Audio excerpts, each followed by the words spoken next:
अब एक आदमी आया, बोलो बोलो भैया लक्ष्मी नारायण की जय, शुरू करो। अब पंगा शुरू हो गई। अब फूफा जी खा ही नहीं रहे तो परसने वाला आया कि भाई क्या फूफा जी खा ही नहीं रहे, हमसे कोई ने कही नहीं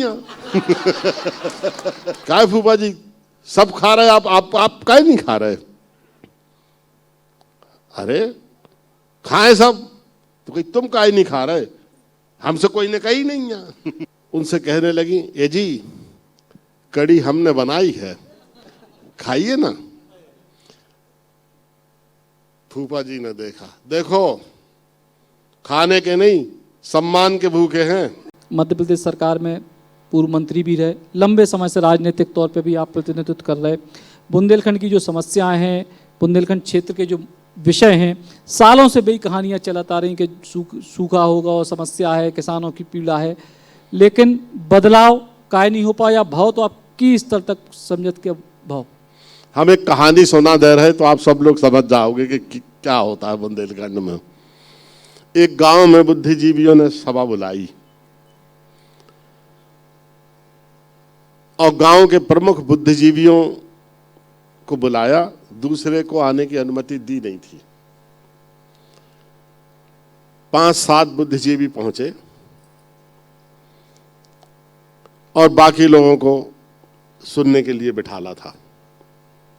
सभा शुरू हुई और स्वाभाविक रूप से जीवन में अनुभव आने वाली जितनी समस्याएं हैं सबके बारे में बुद्धिजीवियों ने बोलना शुरू किया।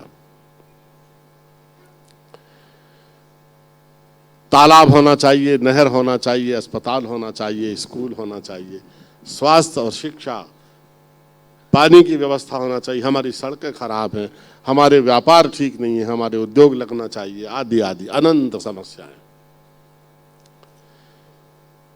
अंत में बारी आई कुशवाहा जी की। बहुत सबसे बड़े बुद्धिजीवी माने जाते थे कुशवाहा जी और चौबे जी गांव के।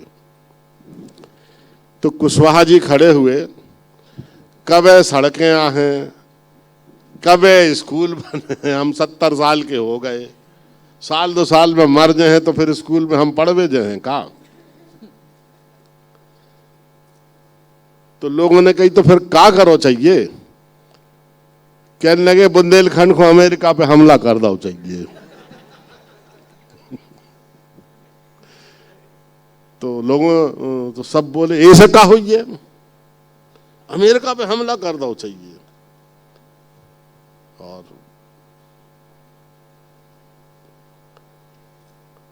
एक गांव का बुद्धिजीवी खड़ा हुआ कि आपसे कुशवाहा जी बड़ी उम्मीद थी, तुम कैसे सुझाव दे रहे? अरे कि हमने जो कह दी सो कह दी, अगर पलक झपकते ही बुंदेलखंड की गरीबी दूर करना है तो अमेरिका पे हमला कर दो।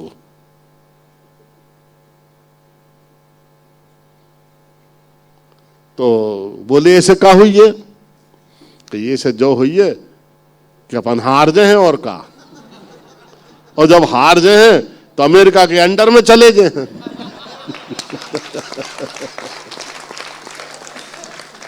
और जब अमेरिका के अंडर में चले गए हैं तो गोरी गोरी मैमे आ हैं।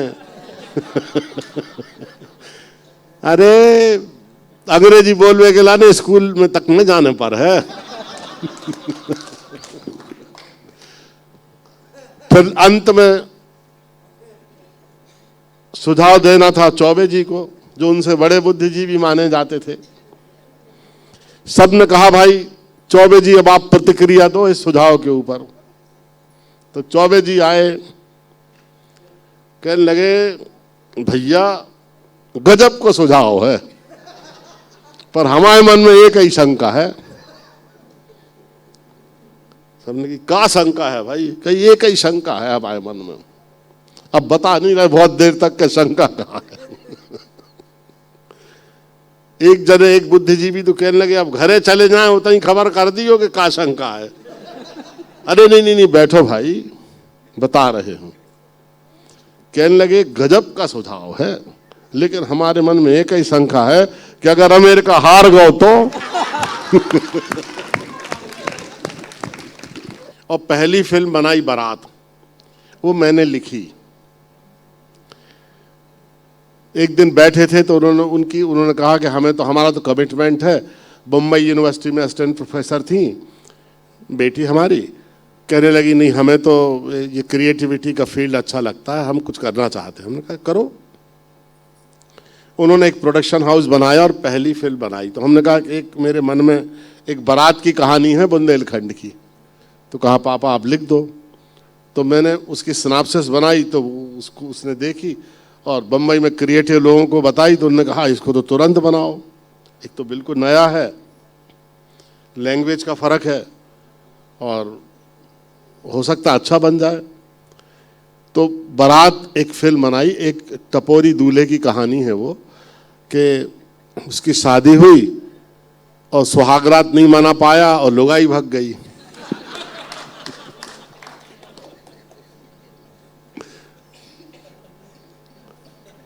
अब वो 36 साल का हो गया है और ब्याह नहीं भाव। 36 साल की उम्र में पूरे रिश्तेदार जुगाड़ लगा रहे, कोई सूचना छुपा रहे, कोई बता रहे, तरह तरह से इन्फ्लुएंस कर रहे कि जब हो ही जाए रिश्ता किसी भी प्रकार से, नहीं तो भैया को तो ढाने के रड़ुआ क्लब में शामिल होने पड़े। तो बहरहाल शादी तय हो गई। जैसे तैसे शादी से तय हुई। अब दूल्हे का यही परिचय है, क्या भैया वही जो कौन भैया कौन के ब्याह हो रहा? अरे भैया वही चौधरी को लड़का जो उनकी लुगाई भाग गई थी। अब वो इस सेंटेंस से बहुत ज्यादा परेशान है। वो शादी के लिए उतना इंटरेस्टेड नहीं है जितना ये कहना लोग बंद कर दे।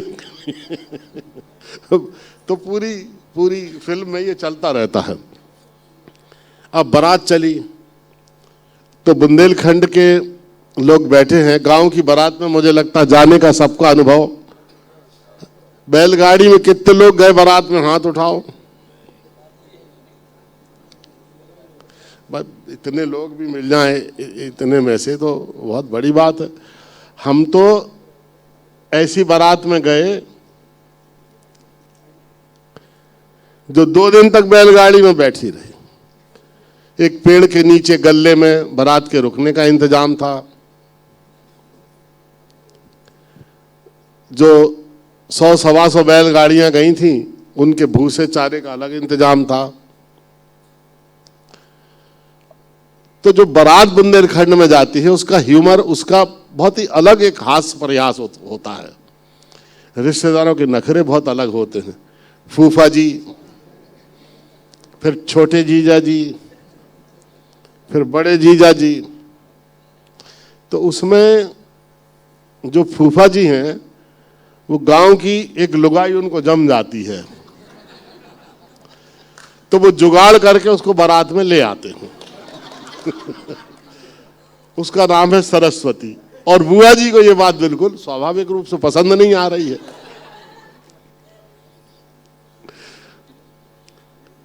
ऐसे ऐसे पात्र उसमें हैं। उसमें एक सीन है, आप समझ जाओगे रिश्तेदारों के नखरे। पंगत लग गई, पत्तलें बिछ गई, पानी का छिड़काव हो गया, दौना लग गए और वो 4 कटोरी वाला जो वो डोंगा, सारी चीजें परस दी गई। अब एक आदमी आया, बोलो बोलो भैया लक्ष्मी नारायण की जय, शुरू करो। अब पंगत शुरू हो गई, सब ने खाना शुरू कर दिया। अब फूफा जी खा ही नहीं रहे। तो परसने वाला आया कि भाई अचार भी रखा है, बर्फी भी है, रायता भी है, पूड़ी सब तो है। क्या फूफा जी खा ही नहीं रहे? हमसे कोई ने कही नहीं है।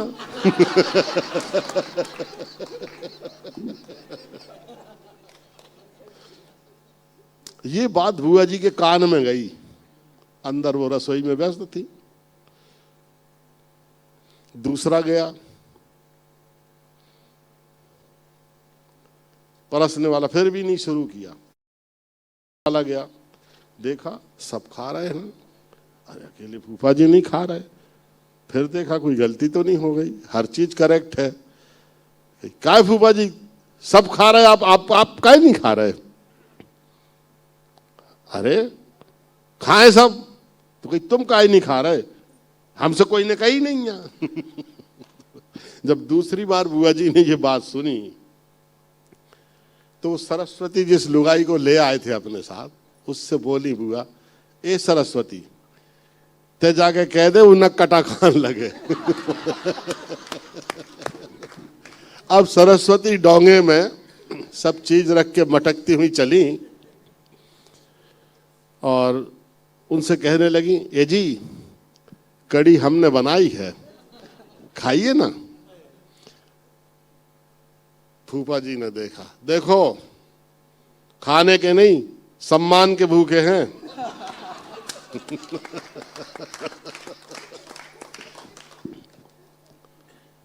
सरकारी नौकरी से रिटायर हुए हैं, खाना माना क्या है, क्या है खाना माना, सम्मान के भूखे हैं। अब आपने कहा है, सम्मान दिया है, इसलिए हम खा रहे हैं, और कड़ी आपने बनाई है। हाँ, तो दो ना उठा के पहले पूरी कड़ी पी गए, बहुत अच्छी बनी है। तो फिर सरस्वती जी ने पूछी कि ए जी कैसी बनी है, इतनी अच्छी बनी है, एक दो ना और भर दो, खाना के बाद तो हम एक एक चम्मच अपनी आंखों में डाल रहे हैं।